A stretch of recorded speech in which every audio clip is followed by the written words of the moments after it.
Hello everyone, Charles Watts here. Welcome to another edition of Inside Arsenal. It is Monday, the start of a new week, Champions League week, of course, although not quite as much riding on this one as has been the case in previous Champions League games, of Arsenal having already qualified as group winners, of course, but they do end their group stage on Tuesday night tomorrow away at PSV. They'll be flying out a little bit later on today for that one. So we'll focus today's show mainly on that game. Some interesting points about who could start in this one. What is Mikel going to do with the team already qualified? Do you make wholesale changes? Do you rest everyone ahead of that game against Brighton, which is a really important game this weekend, especially coming off the back of the defeat against Villa, of course, at the weekend, and with Liverpool to come, need to be picking up 3 points against a Brighton team who have got a very, very good record at the Emirates Stadium in recent years. So I got plenty to talk about today. Got some questions and comments from you guys as well getting in touch. Big day for the women yesterday, of course, record-breaking day for the women against Chelsea at the Emirates Stadium. So a fair bit to talk about today. So let's start with the PSV game, shall we? And sort of looking at who could well be starting this game. Now, I think there's definitely going to be big changes. I'll be surprised if anyone who started against Aston Villa starts in this game on Tuesday night. I just don't see the point in it. Obviously, it's been a really demanding start to the season with the Premier League, with the Champions League, with international footballs. It's rare at the moment you get an opportunity to really just give everyone who's so crucial to the starting 11 a night off. And Mikel has that opportunity. Now, so many times in these sort of games when you think, oh, he's going to make loads of changes, he doesn't. He goes pretty strong. But I just don't see any reason for doing that tomorrow night. There's lots of players who need minutes, who need to play. And this is the opportunity to do that and to give the likes of Saka, Martinelli, Jesus, Declan Rice, William Saliba, Gabriel, Ben White, all of those players the night off to rest the legs and make sure they are ready for Brighton at the weekend, because that Brighton game is really important. And Brighton have got a huge game in the Europa League on Thursday night that they can't afford to rest players for. It's a winner-takes-all game against Marseille on Thursday night. The winner of that game wins the group and then avoids the next round in the Europa League like Arsenal did last season. You avoid having to play a team who's come down from the Champions League. So it's a really big sort of carrot for whatever team wins that dangling in front of them. So I can't see how Brighton can take their foot off the gas or rest players ahead of the Arsenal game. So Arsenal got an opportunity there to have really fresh legs at the weekend. And I think they've got to take it. I just don't see the point. Yes, you want to win every game. You don't want momentum to slip. And if Arsenal lose against PSV, then suddenly it's 2 defeats in a row in all competitions, and they'll have that narrative going into the Brighton game. But I do think it's worth it. And they might not. And I'm not saying chuck the game by any means. They still can put out a strong team. The likes of Jorginho, I think, has to come in. You give Reece Nelson an opportunity. He's been crying out for one in recent weeks. You start Eddie Nketiah. Those sort of players come in. Kivior comes in defence. You're going to have to probably play. Although, yeah, when I say you don't give, you don't start anyone who started against Villa, maybe you're going to have to start one in defence just because of the numbers. But, Cedric, the lesser spotted Cedric, could well be starting in this game. Those sort of players. Obviously, Aaron Ramsdale comes in. Like I said, Kivior at left back.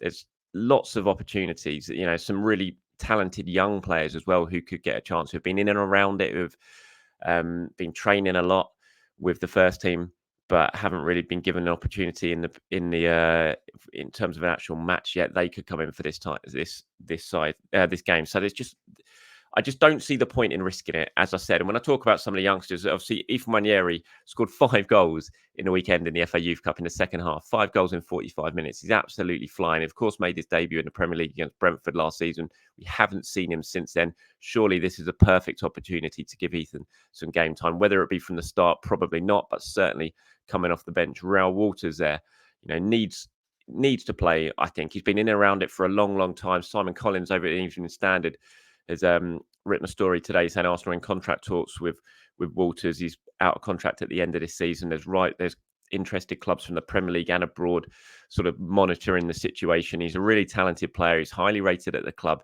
He needs to be shown that he's going to get some minutes. He needs some opportunities to play. And this is the perfect opportunity to play. And whether it be at right back, whether it be at centre back, give him a chance to see how he can do at this level. He's been training so often with the first team. He's been on the bench recently. This is a chance to to give them a game. And I really think it's something that Mikel Arteta needs to take. But let me know what you guys think in terms of the starting 11 ahead of the game. Mikel's going to be speaking a little bit later on today when they fly out to PSV. The press conference is over in Holland at 5:45 p.m. UK time. So it'll be interesting to see what Mikel has to say and whether we get any sort of hints in terms of what the travelling squad is. But let me know who you think should be starting, what players you'd like to see given a chance tomorrow. Let me know in the comments below. One of you, Hamza, has already got in touch and said this is his lineup for the PSV game. He's gone Ramsdale, Cedric, Kivior, Gabriel, Sosa, Jorginho, Luis Skelly, Nwaneri, Nelson, Nketiah, Trossard. I know there is a lot of youth players in this, but I feel like Arteta should give these players a chance to play with no risk, as we've already through to the last 16 and top of the group, so I don't see any need to risk regular starters. Leave Saliba, Rice, Saka at home. Absolutely 100%, Hamza. I agree with you 100%. Like I said, there's still some strong players in there. You know, Trossard, again, player who can start this game. Nelson and Nketiah. Jorginho, as I said, I think probably one of the centre-backs will have to start this one, whether it be Gabriel or Saliba. Personally, I'd go for Gabriel. I agree. Kivior, I think, is a really good player. Ramsdale come in. Cedric, agree. I'm not sure if Sosa at left-back. I think probably might go Kivior at left-back in this one, and potentially you could have Gabriel and next to Reuell Walters, and then you could have Cedric at right back in this one. But I think that team, I wouldn't be against it. I'd be surprised if he goes Luis Skelly and Nwaneri. I think they both could get minutes. I think they both should get minutes in this game, but I think they might well come off the bench. I think that's playing both of those two from the start. I'm not sure if he'll go down that route, but we'll have to wait and see. It'd be interesting, certainly. And there's just no, like you said, there's no risk on this game. It's not like if they don't perform and they lose and that's it, they're not going to get another chance. I just think you've got to give players an opportunity. It's going to be an incredible atmosphere at PSV. It always is over there. It's going to be a really difficult game, but what an opportunity for these youngsters just to show what they can do. Like I said, they've been in and around it for a long time now, some of these players, without really getting an opportunity. Walters especially. Luis Skelly, we've not seen him come on yet. And they just deserve an opportunity to play. And if not now, when? I think that's going to be a really key question in this. And we've all said it about Arteta before. It's like, does he give youngsters enough opportunities to impress? Does he blood enough of them since he's arrived at the club? And I think it's a really fair question. And if it isn't tomorrow, then when? There is going to be no better opportunity than tomorrow's game to do it, to give them a chance to show what they can do. Just feels perfect. And I really hope he does take it. I think he'll add a little bit of added intrigue into the game as well, because it is a dead rubber. We've seen a lot of the, Trossards and Nketiah and all those sort of players we know what they can do. But I think when you add a couple of real sort of new youngsters into the mix, it just adds a little bit of intrigue into a game that everyone's just a bit probably like, about, that's not really too bothered about. And so I'd really like to see it. But again, let me know in the comments below if you agree or not. Okay, we'll focus our attention on where things stand in the Premier League now for Arsenal. Actually, quickly going back to the game, it's going to be good to see Aaron Ramsdale play. And I think he will come in. He should certainly come in. And he deserves it, because it'd be good to see him get his Champions League debut. Whether it ends up being his last Champions League appearance for Arsenal remains to be seen, but it'd be good to see him get a Champions League debut tomorrow nonetheless. Okay, back to the Premier League and where things stand. Of course, Arsenal, disappointing result for them at the weekend at Aston Villa, being knocked off top spot now by Liverpool, who left it late once again, just like they did against Fulham, to come back and get an injury time winner against Crystal Palace. Controversial fashion, of course, with Palace going down to 10 men while they were leading 1-0. Andre sent off for 2 yellow cards that were ridiculous. The first one, just Van Dijk booting the ball against him, getting him booked. I don't see how doing that is worse than diving. Yeah, you see players now getting booked for waving imaginary yellow cards. Booting a ball against them from 2 yards to deliberately get them booked when you're standing over a free kick. Surely that's exactly the same as asking for a player to get yellow card. You get booked for doing that now if you actually ask for a yellow card to be given. But surely just booting the ball deliberately against someone to get them booked is virtually exactly the same. I thought it was really poor from Van Dijk. I hate that. And I thought it was interesting that Roy Hodgson mentions it afterwards. And the second yellow is just frankly a joke that he got sent off for that. Really, really poor. And it was costly. I'm not surprised Roy Hodgson was fuming afterwards. But yeah, Liverpool top. Spurs obviously winning yesterday. Got that win against Newcastle, who look absolutely out on their feet at the moment. Newcastle really, really struggling heavy defeat at Everton in midweek, another heavy defeat at Spurs yesterday. They're slipping down to 7th now, Newcastle. The injuries really, really beginning to have an impact on them. And it's all very, very tight. Once again, going into that this weekend's fixtures, Arsenal at Brighton, against Brighton, obviously, and then go to Liverpool. So it's a big weekend, this one, for Arsenal. The Premier League shaping up to be an absolutely thrilling one, as I've said before. Martin Odegaard was speaking after the game in the mix zone after the game. He kind of followed on from some of the comments he gave in the immediate sort of press conference stuff he did or TV interviews that he did when he was talking about the Villa game. And he sort of said the same about how I think it's just important not to for them to feel too downbeat. And he just accepted that they weren't good enough in front of goal on the day. He didn't blame the referee, he didn't blame the officials that didn't go, the decisions that didn't go Arsenal's way. He said, we just have to take our chances. When you come to a place like this, it is always tough. So you have to be ruthless in front of goal, myself included. I missed a few big ones, so that's annoying. But the only thing we can do is work hard, improve, and bounce back in the next one. And, as I said in yesterday's show, I just don't feel too downbeat about the defeat against Villa. I feel disappointed, 100%. I feel disappointed, but I don't feel downbeat. It's a very similar feeling to after the Newcastle game. Perhaps slightly different in that I thought Arsenal should have won against Villa. I thought they did enough to win that game, not just get a point. They didn't do enough to win at Newcastle, but they certainly didn't deserve to lose. A draw, it should have been a draw, that game. But this one was different. I felt like they should have won.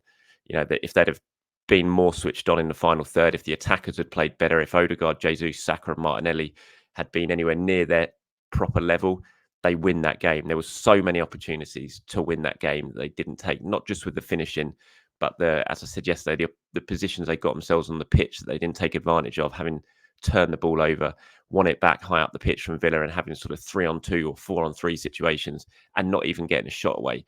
It just summed up Arsenal's performance in the final third against Villa. They just weren't on it, and that was really, really disappointing. But sometimes you just have those games, don't you? And it really felt like one of those games, and that's why I'm not too disappointed. But the key things now is that Arsenal bounce back. They've got to make sure they're not that poor again in the final third when they play Brighton at the weekend, because Brighton will cause Arsenal problems. They always do. Brighton always come to the Emirates and cause Arsenal problems, and they win a lot of the time, as they did last season, 3-0. So Arsenal cannot afford to be that poor in the final third again. If they get chances against Brighton, they have to take them, because if not, they'll end up losing, because when you don't take your chances, you always run the risk of conceding at the other end. And that's what happened against Villa, and that's why they ended up losing the game, albeit decisions, again, of course, didn't go their way.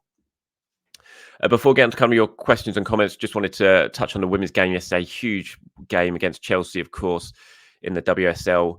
And Arsenal thumping Chelsea 4-1 in front of a record-breaking crowd, just over 59,000 at the Emirates, breaking the record they set earlier on the season against Liverpool when they got 54,000. Just a huge day, not night, again, for the women, who can continue to set the pace in terms of the women's game in England, and the sheer numbers that they get, at the Emirates. Is just magnificent what's going on there. And to put on a performance like that in front of such a huge crowd was brilliant. 3-1 up at half time, adding a fourth after the break, and just fantastic to see. Vinay was speaking about it afterwards, said the support we've seen for our women's team has been incredible, and it's felt by everyone associated with our club. Breaking our own WSL attendance record is another landmark moment. We're proud of our women's team, our fantastic supporters, and our passionate people across the club, all of whom have contributed to this moment.